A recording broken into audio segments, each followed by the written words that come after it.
Hello friends, welcome to my YouTube channel English with Varun.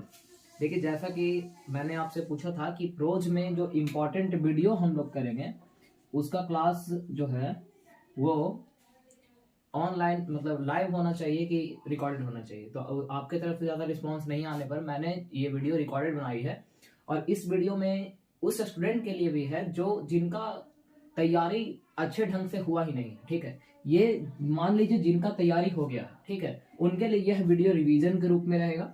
ठीक है, और जो जिनका तैयारी ही नहीं है उनके लिए यह वीडियो बहुत ही ज्यादा इंपॉर्टेंट है। ठीक है, तो आप लोग अभी तक मेरे चैनल पर नए हैं तो अपने दोस्तों को मेरे वीडियो को शेयर करें और खुद भी देखें। और अभी तक आप मेरे चैनल को सब्सक्राइब नहीं किए हैं तो सब्सक्राइब कीजिए, बेल आइकन को प्रेस कीजिए और शेयर कीजिए। ठीक है, तो बिना टाइम को वेस्ट किए मैं रोज के उन क्वेश्चनों को करने वाला हूं जो ज्यादातर एग्जाम में देखी जाती है। ये क्वेश्चन नहीं है जो 2019, 2018 से 22 तक आने वाली है, बल्कि यह उस क्वेश्चनों में से एक है जो 9 से 22 तक पूछी गई है या पूछी जाने वाली होगी। ठीक है, उस हम सारे क्वेश्चन को करेंगे जिससे प्रोज का क्वेश्चन ज्यादातर देखा जाता है। तो बिना टाइम को वेस्ट किए मैं आज का फर्स्ट क्वेश्चन आपके सामने लाने आ रहा हूं। देखिए, यहाँ पर आपके सामने 5 क्वेश्चन है। ठीक है, इस 5 क्वेश्चन में क्या करना है आप लोग को पूरा डिटेल बताया जाएगा और उम्मीद है आप लोग को, मैंने पहले ही बोला है कि ऐसा नहीं है कि आप लोग को पहले से नहीं आता है, तो जिनको आता है उनको रिवीजन होगा क्योंकि यही सब क्वेश्चन हमेशा बार बार एग्जाम में देखा जाता है। देखिए, फर्स्ट क्वेश्चन यहाँ पे क्या लिखा हुआ है कि जो इंडियन सिविलाइजेशन कल्चर है ये क्या है। ठीक है, इंडियन सिविलाइजेशन एंड कल्चर ये क्या है, तो आप लोग को बता दूं कि इंडियन सिविलाइजेशन एंड कल्चर एक एसे है। क्या है? एसे है। ठीक है, जो किनके द्वारा लिखा गया था, तो महात्मा गांधी के द्वारा लिखा गया था। और महात्मा गांधी के बारे में अगर हम बात करें तो इनका जन्म हुआ था 1869 में। और इनके एक वर्क, फेमस वर्क के बारे में बात करें तो माई एक्सपेरिमेंट विद ट्रूथ है, जो कि आप लोगों को पता है।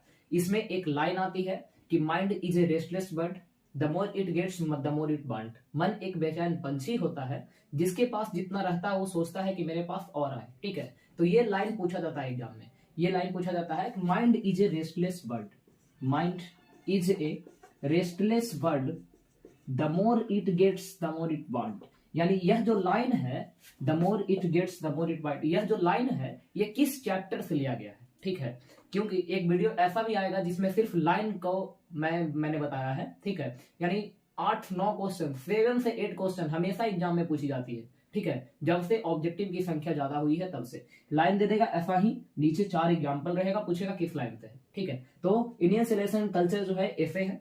ठीक है, महात्मा गांधी के द्वारा लिखा गया है। ये चैप्टर नंबर पहला है प्रोज का। ठीक है, अब पहला हम क्यों बोले तो इसमें एक ट्रिक बताएंगे। ठीक है, कैसा ट्रिक होगा जो थोड़ी देर में देखेंगे।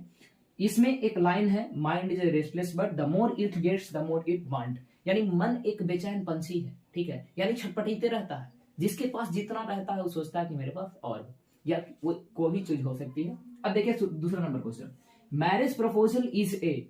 ठीक है, यानी मैरिज प्रपोजल क्या है।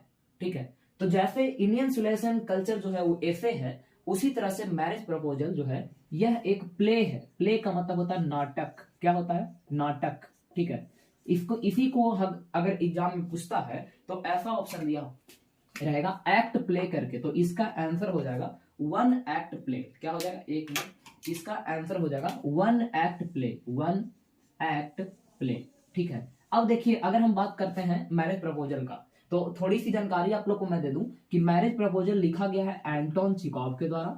किसके द्वारा लिखा गया है? एंटोन चेखव के द्वारा।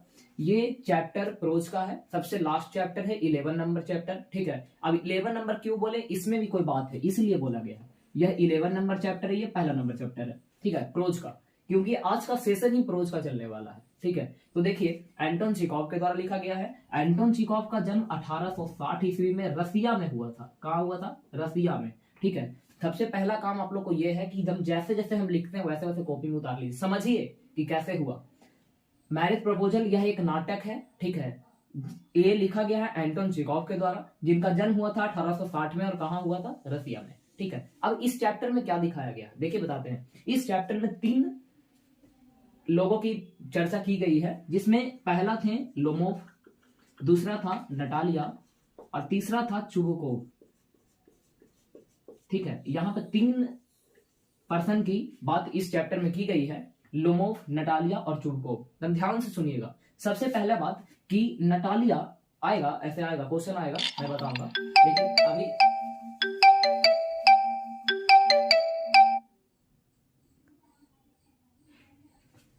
देखिए यहां पर 3 पर्सन की बात की गई है, लोमोव, नटालिया और चुबकोव। लोमोव और चुबकोव ये एक दूसरे के फास्ट फ्रेंड्स है, ठीक है, यानी बॉसम फ्रेंड से बहुत ही अच्छे घनिष्ठ मित्र, ठीक है। दोनों बाबू बहुत पैसा वाला आदमी था, ठीक है। यह जो लोमोव है, इस चुबकोव की बेटी थी नटालिया। ध्यान से समझिएगा, लोमोव और चुबकोव क्या है, ये दोनों दोस्त हैं, और चुबकोव की बेटी कौन है, नटालिया है, ठीक है। अब एक और बात, नटालिया की उम्र है 25 साल और लोमोव का उम्र है 35 साल। नटालिया का उम्र कितना है, 25 साल, और लोमोव का उम्र कितना है, 35 साल। इसमें क्वेश्चन भी इसमें आया है, ठीक है। तो ज्यादा हम डिटेल उस टाइम जाएंगे, अभी नहीं जाएंगे। सिर्फ आप लोग को अभी यही समझिए, ठीक है, ये समझिए, क्योंकि एक बार और मुझे बताना पड़ेगा ऐसा, और आप लोग का भी टाइम वेस्ट होगा। तो ये जानिए कि इंडियन सिविलाइजेशन कल्चर जो है वो ऐसे है। First number chapter Mahatma Gandhi के द्वारा लिखा गया है, जिनका जन्म 1869 को हुआ था। और इसमें एक लाइन है, mind is restless but the more it gets the more it wants, ठीक है। गांधी जी चंपारण गए थे 1817 ईस्वी में, 1917 ईस्वी में, ठीक है, ये आप लोग याद रखिएगा। गांधी जी चंपारण कब गए थे, तो 1917 ईस्वी में गए थे। इसमें ज्यादा क्वेश्चन और ज्यादा नहीं देखा जाता है।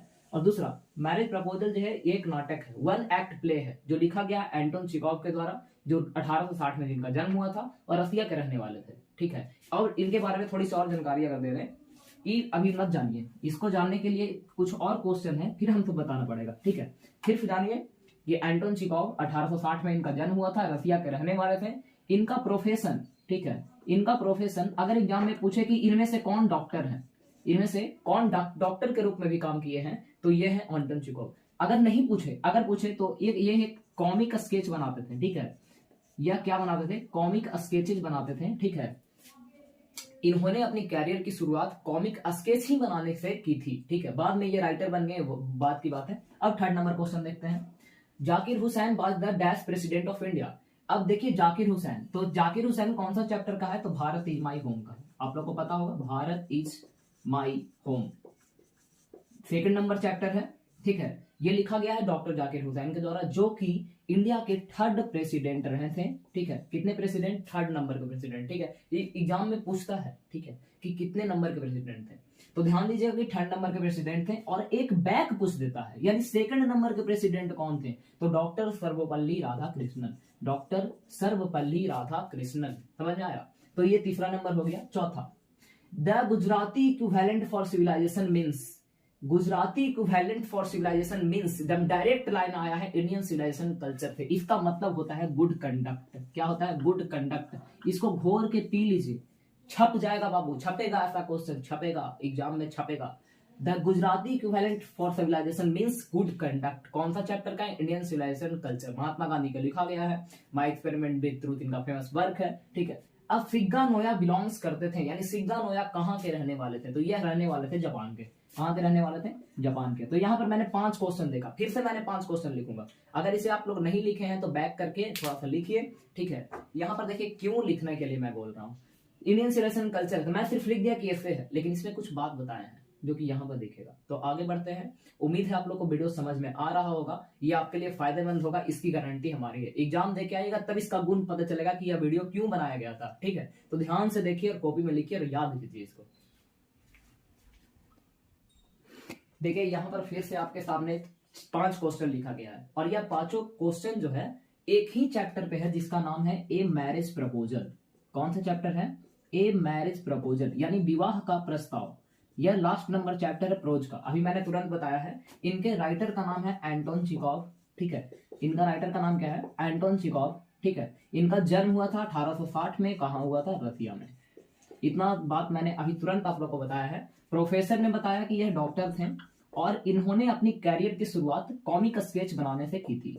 क्या से, कॉमिक स्केच। अब देखिए पहला number question, marriage proposal is a, तो अभी मैंने तुरंत बताया है कि मैरिज प्रपोजल एक नाटक है, यानी प्ले है, यानी 1 एक्ट प्ले है। इसको ऐसा भी याद रखना, 1 एक्ट प्ले, ठीक है, क्योंकि ई वाला भरने के लिए एग्जाम में आता है। ऑप्शन में दिया हुआ रहेगा 1 2 3, ठीक है। इसमें 3 लोगों के बारे में बताया गया, 3 लोगों के बारे में बात की जा रही है।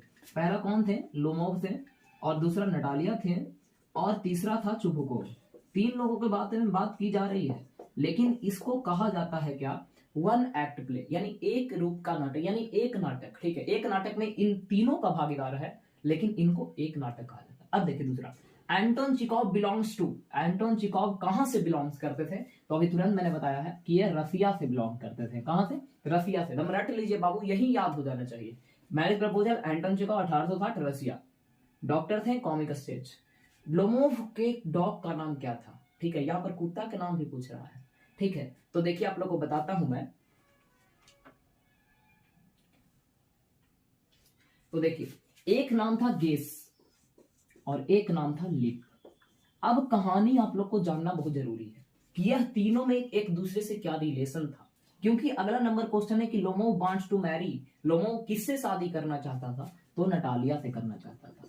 अब देखिए क्यों नटालिया से करना चाहता था, तो आप लोग को यहां पर बता देता हूं। तीन व्यक्ति हैं, एक है नटालिया, एक है लोमोव और एक है चुबुकोव, ठीक है।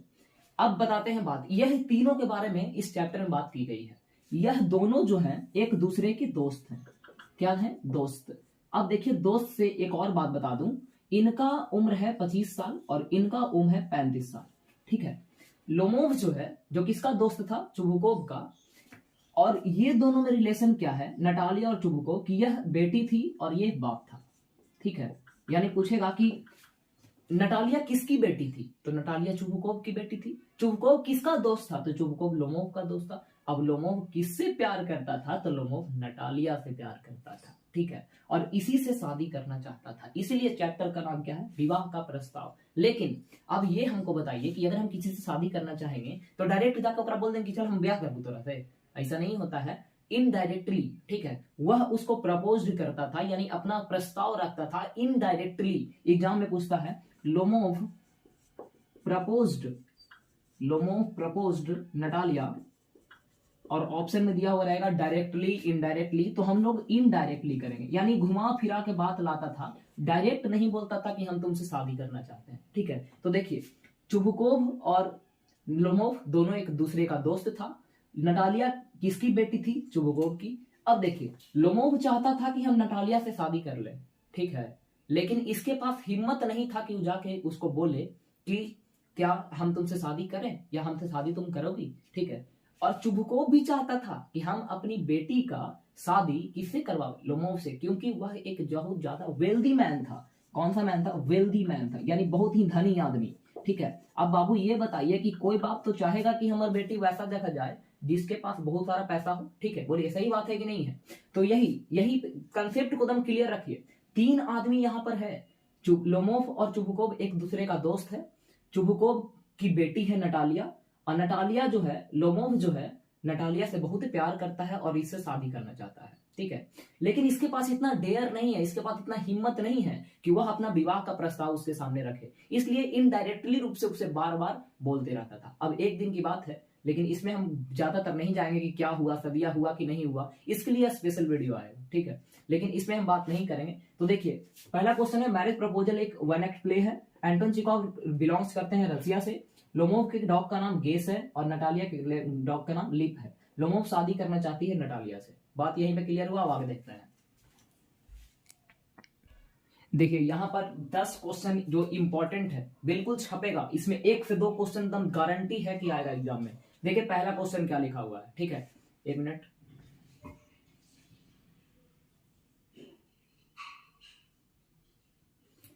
यहां पर लिखा हुआ है कि Pearl S Buck visited India during dash world war. अब पीएल्स बक के बारे में बात करें तो India through a traveller's eye, India through a traveller's eye, यह किनके द्वारा लिखा गया है?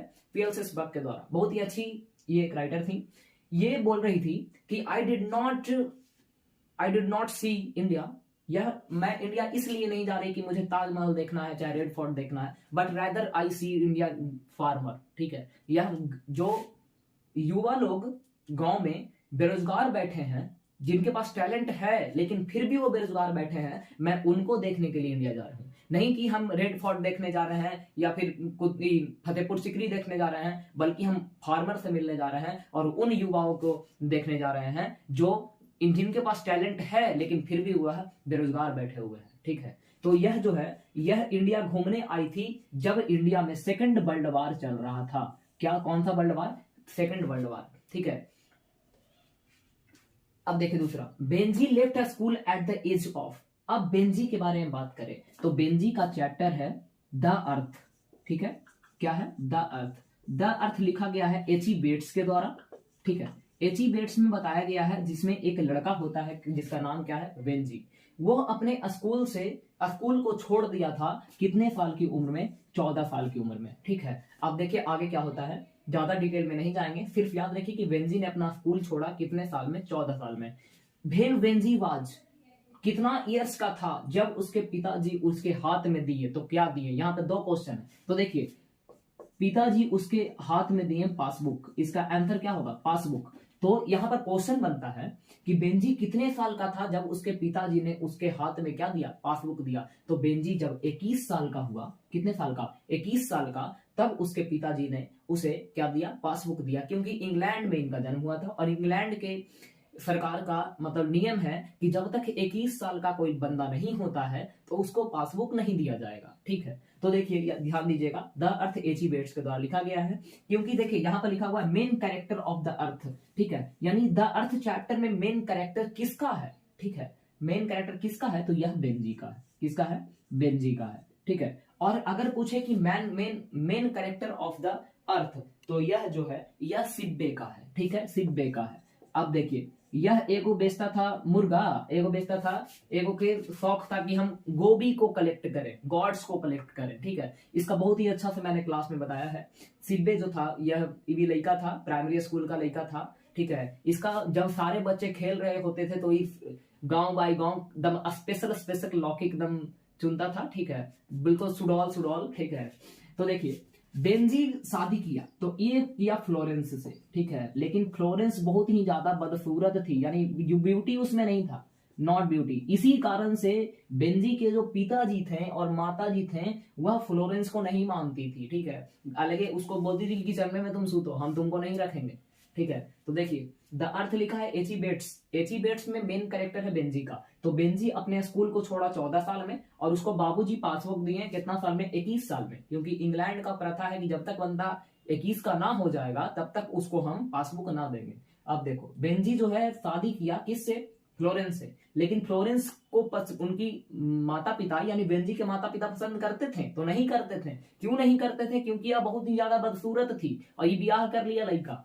अब देखिए main character of the earth इज सिब्बे। अब सिब्बे, अब यहां पर अर्थ है, ठीक है, क्या है? द आर्टिस्ट है, तो आर्टिस्ट में मेन कैरेक्टर किसका है? सिब्बे का। अब ध्यान दीजिए, आपको तो बहुत ही अच्छा ट्रिक बता रहे हैं। सबसे पहले यह जो चैप्टर है पिंच ऑफ स्नैपी 3रा नंबर का चैप्टर है, ध्यान दीजिएगा। और यह जो है द अर्थ 6ठा नंबर का चैप्टर है और द आर्टिस्ट जो है 9वां नंबर का चैप्टर है। 3 का 3, 3 दूनी 6, 3 3 9, ये तीनों स्टोरी है। दम रट लीजिए, तीनों का चीज है, स्टोरी है। एग्जाम में ऐसी डायरेक्ट आवेगा, जैसे Indian civilization is dash an essay, ठीक है। इंडियन सिविलाइजेशन क्या है? एक एसे है।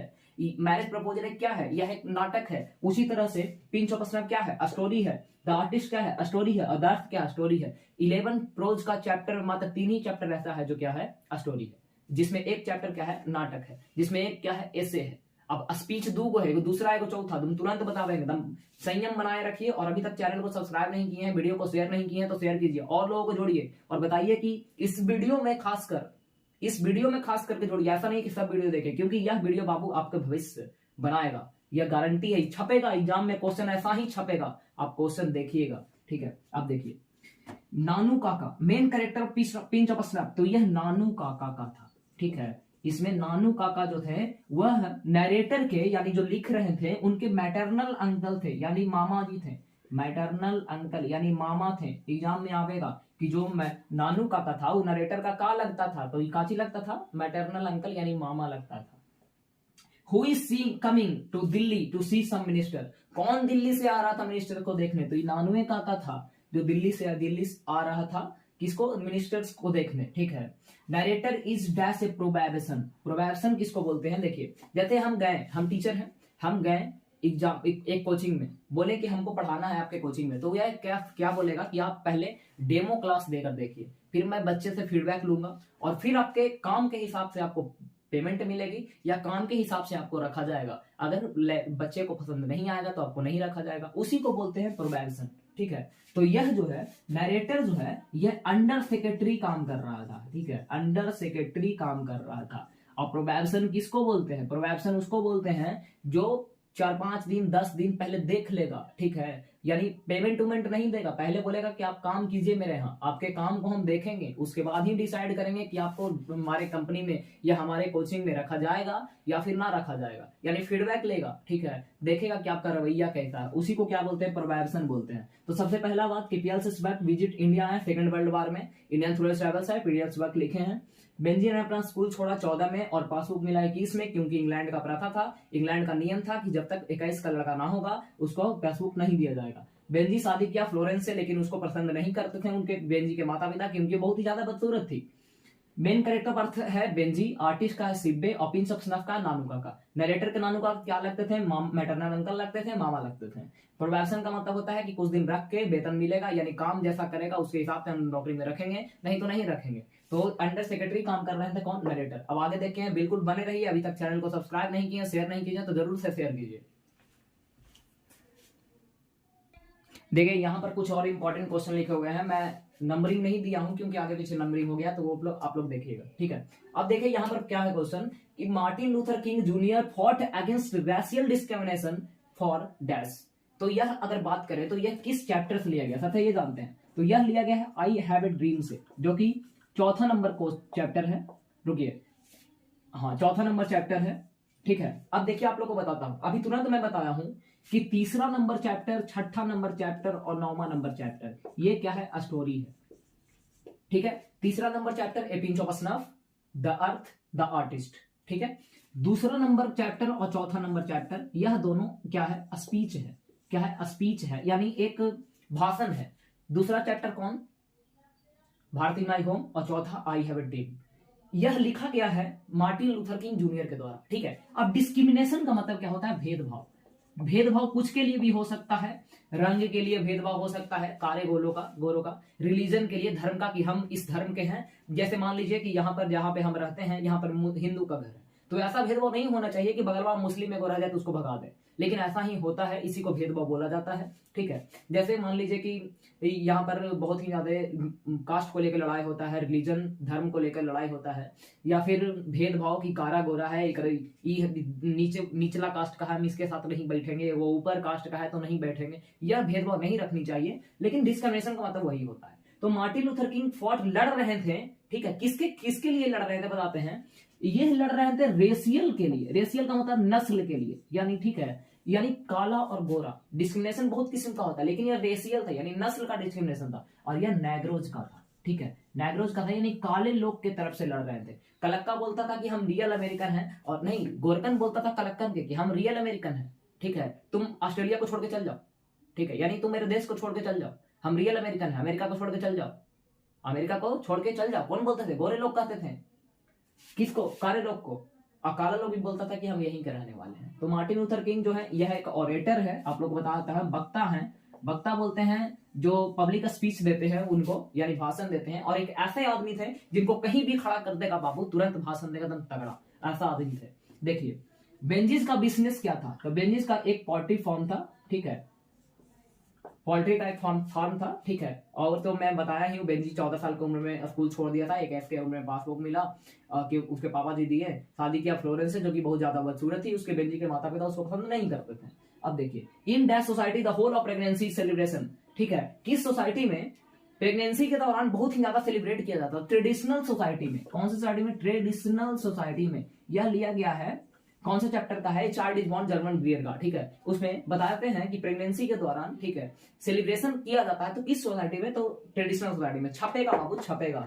Martin Luther King junior delivered in a speech, कौन से हॉल में दिए और कब दिए? बहुत इंपॉर्टेंट क्वेश्चन, छपेगा तो छपेगा। देखिए अब कैसे छपेगा। तो सबसे पहले 1963 में यह एक स्पीच दिए जिसका नाम यही है, और किस हॉल पे दिए? तो हॉल का नाम है निनकॉन मेमोरियल हॉल, निनकॉन मेमोरियल हॉल, निनकॉन। एक मिनट, स्पेलिंग थोड़ा मिस्टेक, कहां गया?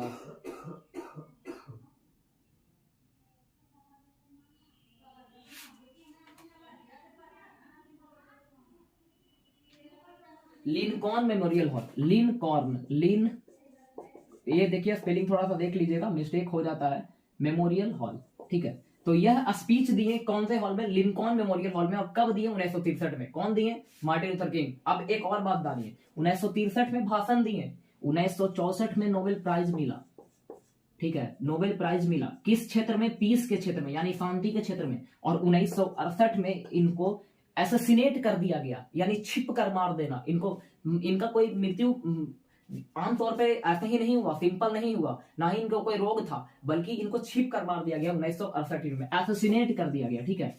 जन्म उत्सव के बारे में नहीं, 63 में यह स्पीच दिए लिंकॉन मेमोरियल हॉल में, ठीक है, 1963 में। 1964 में नोबेल प्राइज मिला शांति के क्षेत्र में। और 1968 में इनको एसेसिनेट कर दिया गया, यानी मार दिया गया, छिप कर मार देना, तो उसी को बोलते हैं एसेसिनेट। देखिए, Martin Luther king was a famous, Martin Luther King junior was a famous, तो यह क्या थे? ऑरेटर थे। कौन थे? ऑरेटर, यानी वक्ता थे।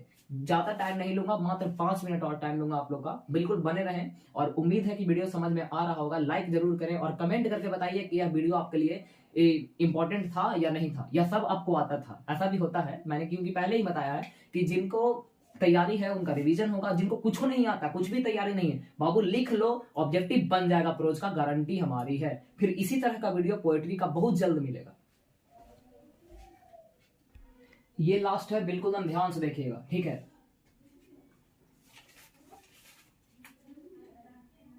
पहला क्वेश्चन, एची बेट्स और बर्ट्रैंड रसल कहां के रहने वाले थे? तो इंग्लैंड के रहने वाले थे। कहां के रहने वाले थे? इंग्लैंड का, ठीक है। अगर पता नहीं होगा तो एची बेट्स किसके राइटर हैं? द अर्थ के, ठीक है। और ये है ideal that have hit Mankind, Bertrand Russell. अब देखिए, Bharat is my home, I have a dream, दूसरा नंबर क्वेश्चन, और चौथा नंबर, ये दोनों क्या है? तो ये दोनों क्या है? स्पीच है। क्या है? स्पीच है। क्या है? स्पीच है। दम रट लीजिए, दूध का दूध दुनी 4, अभी तक 3 6 9, या 6 9 ऊपर नीचे हो गया है, ठीक है। ये क्या है? तो यह एक क्या है? स्टोरी है। क्या है? स्टोरी। जब डायरेक्ट आवेगा कि a pinch of enough is a, तो क्या है? स्टोरी है। जैसे इंडियन रिलेशन इज ए, तो ऐसे है। मैरिज प्रपोजल इज ए, तो एक्ट प्ले है, यानी नाटक है। अब देखिए, बर्ट्रैंड रसल को नोबेल प्राइज मिला कितना ईस्वी में? तो 1950 ईस्वी में। कितना ईस्वी में? 1950 ईस्वी में, ठीक है। कितना ईस्वी में? 1950 ईस्वी में, ठीक है। अगर बात करें, बर्ट्रैंड रसल को नोबेल प्राइज मिला 1950 में, अभी तुरंत बताए हैं। मार्टिन लूथर किंग को कितना ईस्वी में मिला? 1964 में, ठीक है, 1964 में। भाषण कितना में दिए थे? 1963 में।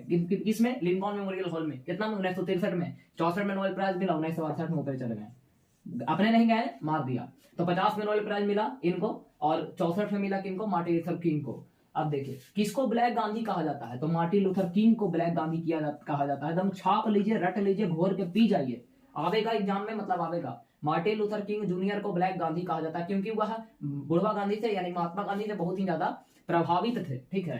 Dash goes to their mother's house for the first birth, किस वोमेन को उसके पहले बर्थ में कहां भेज दिया जाता है? उसके माता जी का घर। यह चाइल्ड इज बॉर्न चैप्टर का है, जर्मन गिरर के द्वारा। तो सिलहेटी वोमेन में, ठीक है, सिलहेटी वोमेन का प्रथा है, यानी रीति रिवाज है कि उसमें फर्स्ट बर्थ जब होने वाला होता है, ठीक है, तो उसमें अपने माता जी के घर भेज दिया जाता है। तो देखिए, आज मैंने जो चैप्टर किया है, यह बहुत ही ज्यादा इंपॉर्टेंट किया है, ठीक है। इसको आप लोग जितना से ज्यादा शेयर कर सकते हैं, और उम्मीद है आप लोग यह वीडियो को पूरा देखे होंगे और लिखे होंगे। और इसको एग्जाम आने से पहले जरूर देखें, नहीं तो पहले ही थंबनेलवा में लिखल है कि देख लो वरना पछताओगे। तो इसके साथ मैं आज का वीडियो यहीं पर समाप्त करता हूं। उम्मीद है आपका दिन अच्छा होगा और आपका एग्जाम भी अच्छा जाएगा। तो अभी तक आप मेरे चैनल को सब्सक्राइब नहीं किए हैं तो सब्सक्राइब कीजिए और अपने दोस्तों के साथ शेयर कीजिए, और उन्हें बताइए कि इस चैनल पे ट्रिक पे वीडियो बताया जाता है, ठीक है। धन्यवाद।